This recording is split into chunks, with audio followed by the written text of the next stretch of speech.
My dad and stepmom made me pay my own tuition while using my support money to spoil her kids, until I exposed a secret that ruined their perfect life. I'm 17, female, and I've gone to private school my entire life. It's not one of those ultra-expensive places where kids drive Teslas to class, but it's a solid school. The teachers are great, I'm in advanced classes, and most importantly, all my friends are there. It's been my home for years. A couple of weeks ago, my dad and stepmom sat me down for one of those serious family talks. You know, the kind where you already know it's not going to end with good news. Yeah, that kind. They told me I'd have to switch schools because they couldn't afford my tuition anymore. There was no warning, no heads up, just, you're going to public school next year. I tried to keep my cool and explain why switching wasn't just about the academics. My friends are at this school. I've built relationships with my teachers. I've been here since middle school, and I'm in advanced classes that I probably wouldn't get to continue if I switched schools. But they weren't budging. It felt like no matter what I said, the decision had already been made. Then came the worst part. My dad said I had two choices. Either I switch to public school, or I figure out how to pay for my tuition myself. Like, what? I'm 16. I can't exactly pick up a part-time job and magically earn thousands of dollars a year. I asked if there was any way to make it work, like maybe cutting back on other expenses, but they shut me down before I could even finish my sentence. My stepmom gave me this whole speech about how times are tough and how they've already made sacrifices. She made it sound like I was being selfish for even asking. Then my dad hit me with the cherry on top. He said if I asked my grandparents for money, he'd never forgive me. Apparently that would be humiliating for him. So, yeah, I'm stuck. For a few days after that, I couldn't think about anything else. The idea of switching schools made me sick. It's not just about the classes, though I'd lose all my advanced courses, but the idea of starting over in the middle of high school is a nightmare. I'd be the new girl, trying to figure out where to sit at lunch while everyone else already has their friend groups. I tried to bring it up with my dad again, hoping that maybe he'd reconsider if he saw how much this was bothering me, but he just repeated the same thing: we can't afford it anymore. He didn't even try to comfort me or offer a compromise. I felt completely powerless. I couldn't afford tuition on my own, and I wasn't allowed to ask anyone else for help. It felt like no matter what I did, the outcome was the same. I'd have to leave the school that's been my second home for years. But the more I thought about it, the less sense it made. My dad's always had a decent job in IT consulting, and while we're not rich, we've never struggled financially before. So, why now? Why all of a sudden is there no money for my education? I started wondering if there was more to this story than they were telling me. Maybe there was some big expense they weren't talking about, or maybe they were just bad at managing money. Either way, I felt like I deserved to know the truth. But every time I tried to ask, they just shut me down with vague answers. It's not like I was asking for the world. I've never been the kind of kid who needs the latest phone or designer clothes. I just wanted to stay at my school, where I've built my entire life. But instead of being understanding, they acted like I was the problem for even questioning them. I even started looking up part-time jobs out of desperation, but let's be real. There's no way I could make enough to cover tuition while juggling school and everything else. And even if I somehow managed to scrape together the money, I knew my dad and stepmom would probably hold it against me forever. At this point, I feel like I'm being treated like an afterthought. It's like they've already made up their minds, and I'm just supposed to accept it. My dad used to tell me that I was his top priority and that he'd do anything to give me the best opportunities in life. But now, it feels like I don't even matter. I don't want to sound ungrateful, but I can't help feeling like I'm being thrown under the bus here. It's not like I haven't tried to be understanding. I know life hasn't been easy for my dad after my mom passed away. It was just the two of us for years, and when he remarried, I figured it would take time for everyone to adjust. But I never thought I'd be the one expected to give up everything while my stepmom and her kids seem to go on like nothing has changed. I don't know what to do. I can't leave my school, it's my whole world, but I can't stay without the money to pay for it, and every time I try to bring it up, I just get shut down. It feels like I'm screaming into the void, and no one's listening. That's where I'm at right now. I don't know how to move forward, and I feel like my dad and stepmom don't even care. If anyone's been in a similar situation or has advice, I'd really appreciate it. I just feel so lost. So, after the conversation where my dad and stepmom told me I'd have to switch schools or pay for tuition myself, I couldn't stop thinking about what they said. The thing is, when people tell you not to look into something, it just makes you want to dig deeper. And while I don't have Sherlock Holmes-level detective skills, I do have eyes, and I'm not so dumb. Over the next few days, I started paying more attention to what was happening around the house. I wasn't looking for anything specific, but I figured if something didn't add up, I'd notice it. It didn't take long. The first thing that stood out was how much Zach and Alyssa, my stepmom's kids, seemed to have. I don't mean to sound petty or jealous, but it hit me like, wait a minute. Why do they seem so comfortable when I'm being told we can't even afford my school? Zach had a new phone, not just new to him, but the actual latest model straight out of the box. Meanwhile, I'm sitting here with my hand-me-down that barely holds a charge. Alyssa, on the other hand, had a different outfit on every day, and not just regular clothes, brand-name stuff. At first, I thought maybe their dad was helping out. I mean, they do have a dad who's still in the picture, and I figured he might be paying for their things. But then I overheard my stepmom on the phone with someone. I wasn't eavesdropping, I promise, she was just loud. She was talking about how she and my dad had bought Zach's new phone as a reward for something he did at school. I didn't hear the rest of the conversation, but that stuck with me. A reward? They're buying rewards while I'm being told we can't even afford the basics? That's when I started connecting dots. Every time Zach and Alyssa had something new, it wasn't coming from their dad, it was coming from ours. And it wasn't just little things. One night, I saw Alyssa scrolling through some website, looking at designer handbags. She casually mentioned to Zach that she'd been eyeing one for a while and thought she might get it soon. Zach just laughed and said, "Mom and Dad will probably just buy it for you." I know I shouldn't have taken it personally, but I did. It felt like such a slap in the face. They're casually joking about getting luxuries handed to them, while I'm being told to give up the one thing that actually matters to me. But here's where it really got suspicious. Over the weekend, Zach and Alyssa stayed with us, like they usually do. They came over Friday evening with duffel bags that looked pretty standard, light and not overpacked. But by Sunday, when they were getting ready to leave, those bags were stuffed, like barely zippered shut stuffed. I wasn't trying to start drama or anything, but I couldn't help asking Alyssa, "What did you bring that didn't fit when you came?" She got defensive right away, saying something about needing extra outfits for the weekend. Except, we were all at home the entire time, so I knew that wasn't it. Later that night, when everyone was asleep, I couldn't stop thinking about those bags. I know this sounds bad, but I decided to check one of them. I just needed to see if my suspicions were right because something wasn't adding up. I went into the guest room where Zach had left his bag, unzipped it, and wow. It was full of luxury items, shoes, bags, and a couple of boxes with gadgets I didn't recognize. All brand new, some still with tags on them. I checked Alyssa's bag next, and it was the same thing. I had to sit down for a minute because my brain was spinning.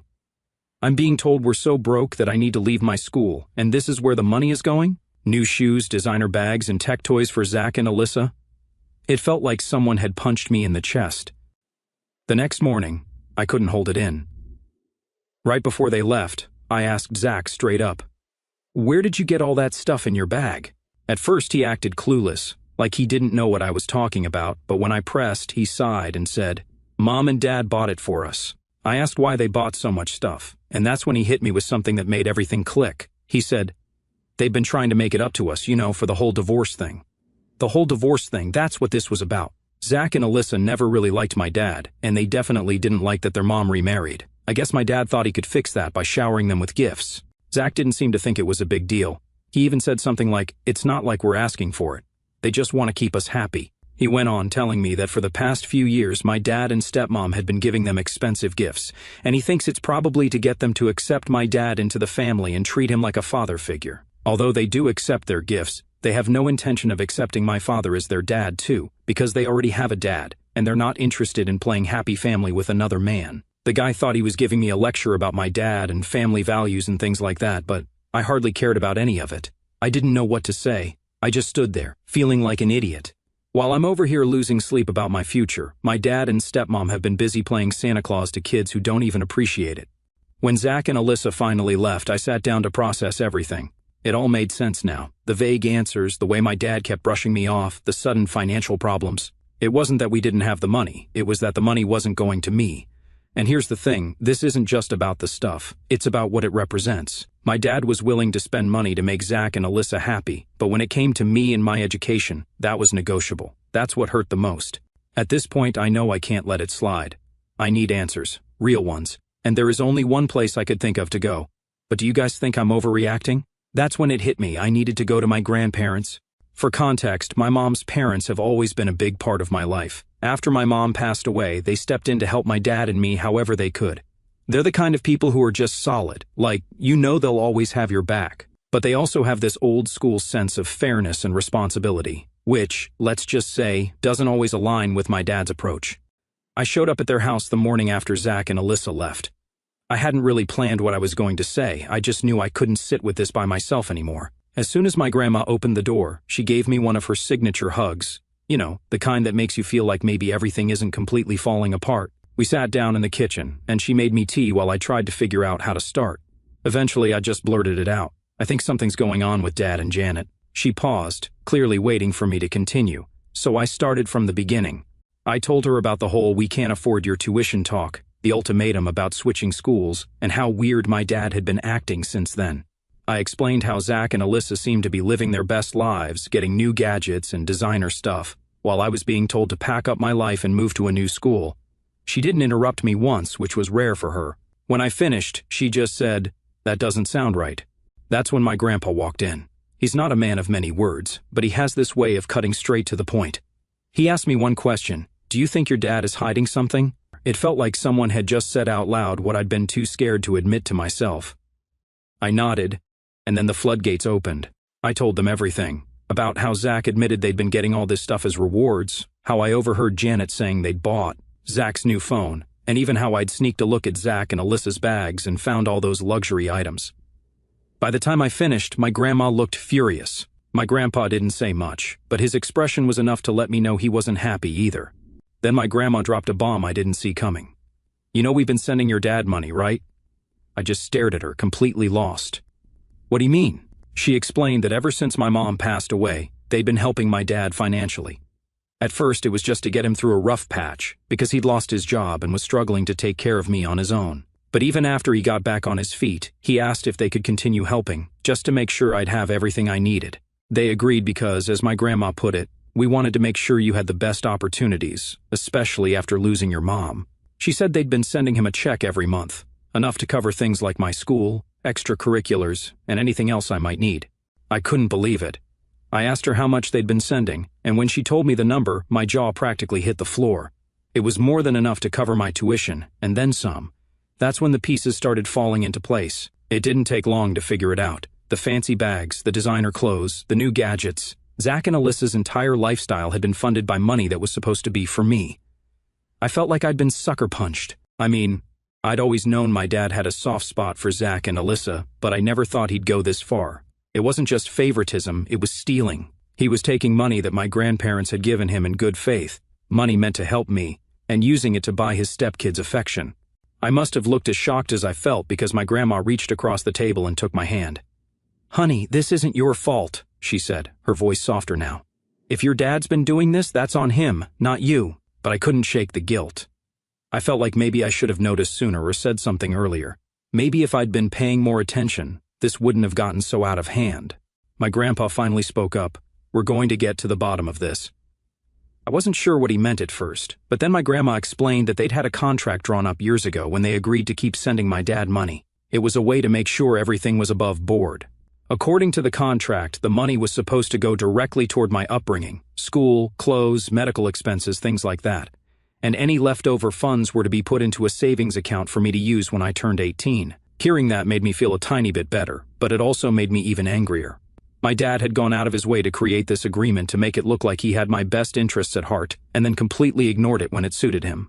My grandparents asked if I'd noticed anything else that seemed off or suspicious, and that's when I remembered something. A couple of weeks ago, I'd seen my dad writing in a notebook he usually keeps locked up in his office. I didn't think much of it at the time, but now I couldn't help wondering if it was related. My grandma sighed, like she was trying to hold back her frustration. "Well, if he's been keeping track of the money, that's a start," she said. "But it doesn't excuse what he's done." At this point, I was feeling every emotion under the sun: anger, betrayal, confusion. But most of all, I felt helpless. I didn't know what to do next, and honestly, I wasn't sure if there was anything I could do. That's when my grandpa stood up and said, "We're handling this, and I hope they really do something about it." Yeah, that's where things are for now. Last time, I left off with my grandpa standing up and saying, "We're handling this." Well, he wasn't kidding. Things went from 0 to 100 real quick, and now it feels like the whole situation has exploded in my face. After my grandparents decided to take action, they didn't waste any time. My grandpa called their lawyer the same day to go over the contract they'd signed with my dad. I wasn't in the room during that call, but the vibe was tense. My grandma sat with me in the kitchen the whole time, trying to keep things light by talking about random stuff, but even she seemed distracted. Once my grandpa got off the phone, He told us that the lawyer wanted to set up a meeting immediately to review everything. Apparently, there were terms in the contract that explicitly laid out what my dad could and couldn't do with the money, and if he violated any of them, my grandparents had the legal right to take action. I didn't know how to feel about any of it. On one hand, I was relieved that someone was finally taking this seriously, but on the other hand, I couldn't stop thinking about how bad this was going to get. This wasn't just a family argument anymore, this was turning into a full-blown legal issue. The next couple of days were a blur. My grandparents were constantly on the phone with their lawyer, going over documents and figuring out their next steps. I stayed out of it for the most part, but every time I walked into the room, the tension was impossible to ignore. Finally, they decided to confront my dad. They didn't tell me the specifics of what they were planning to say, but I knew it wasn't going to be pretty. My grandpa's the kind of guy who doesn't mince words, and my grandma, while usually calm and gentle, had clearly reached her limit. I wasn't there for the actual confrontation, but I heard about it afterward. According to my grandma, they started off by asking my dad to explain where the money had been going.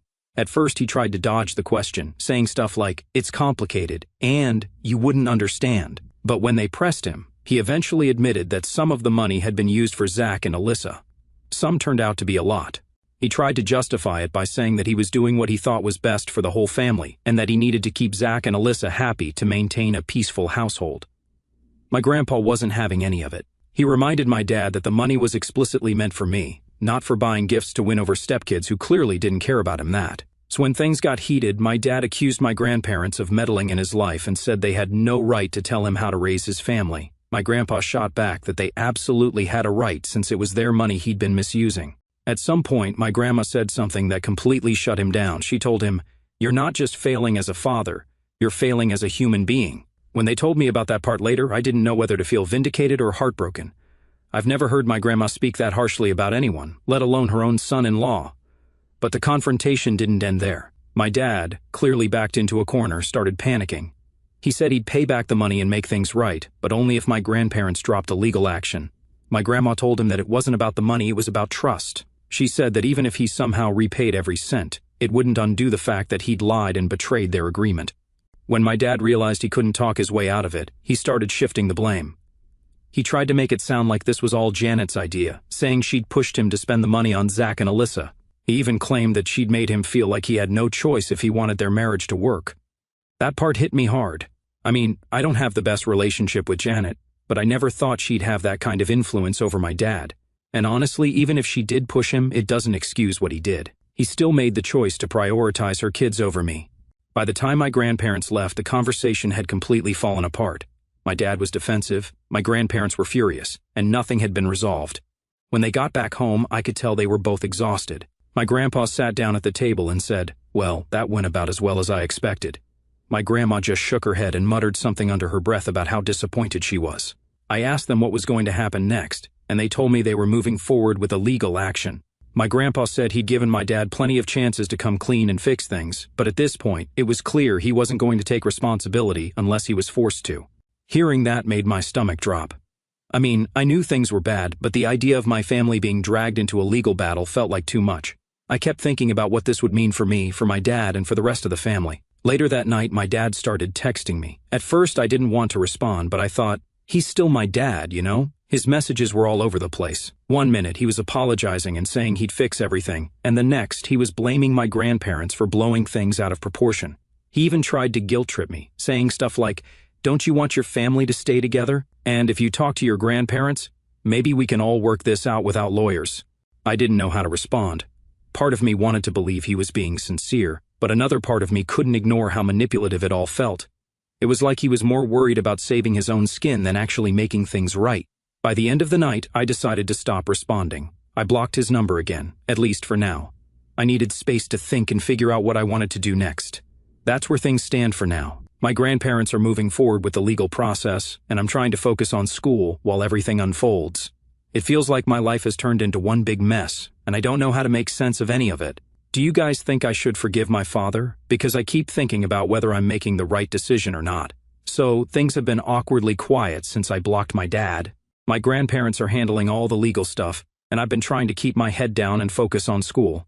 But honestly, it's hard to stay focused when your entire family feels like it's imploding in real time.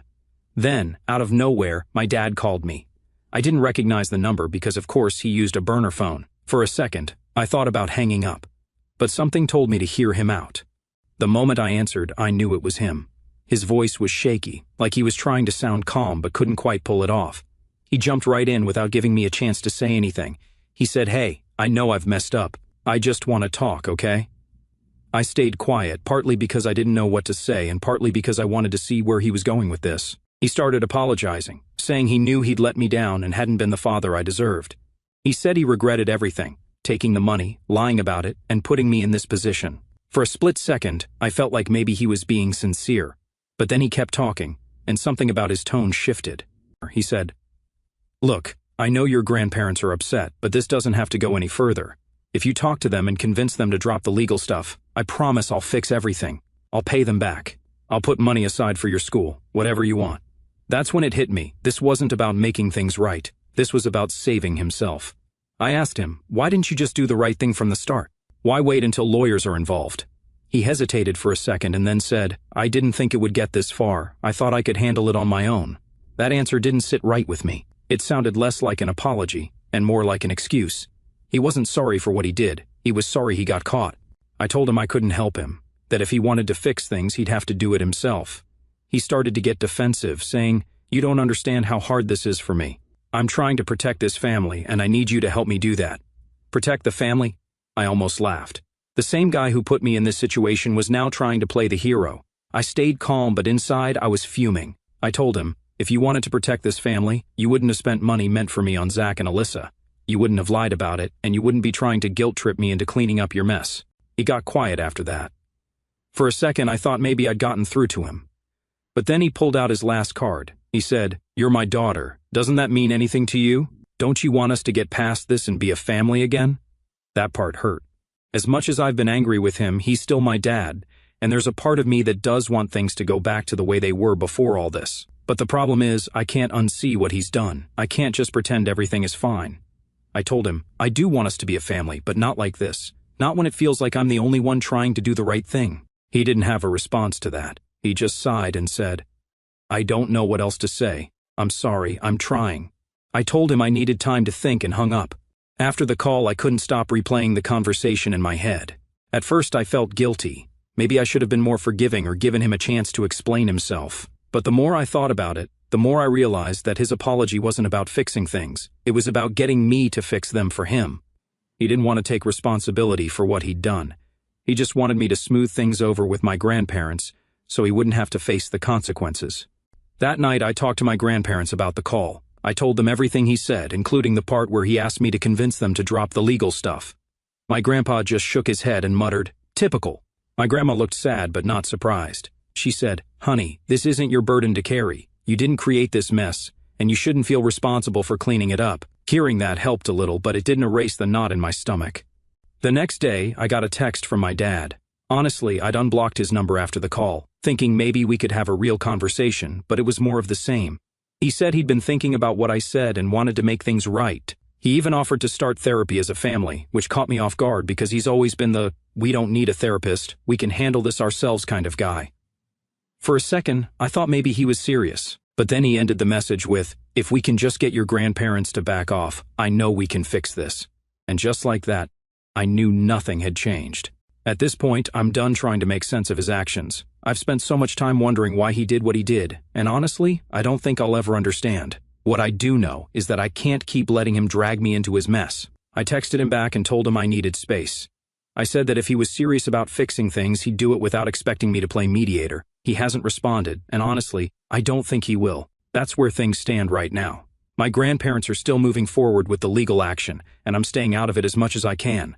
I'm trying to focus on school and figure out what's next for me. I wish I had a better ending to this update, but the truth is, I don't know where this is going. All I can do is take things one day at a time and hope that eventually everything will make sense. I wish I could tell you this is the end of the story, but if anything, it's just the beginning of a completely different one. I've learned more in the past week than I ever wanted to, and I honestly don't know how I feel about any of it. After I told my dad I needed space, I thought he'd back off for a bit. But instead, he tried a different angle. He didn't text me directly again, but he started leaving voicemails. These long, emotional messages where he kept saying he was trying his best and how he was only doing what he thought was right for our family. I didn't respond to any of them. My grandparents told me not to engage, especially since the legal stuff was already underway, but it was hard to ignore the nagging feeling that there was more to this than I understood. Then, 2 days ago, I got a call from my grandparents.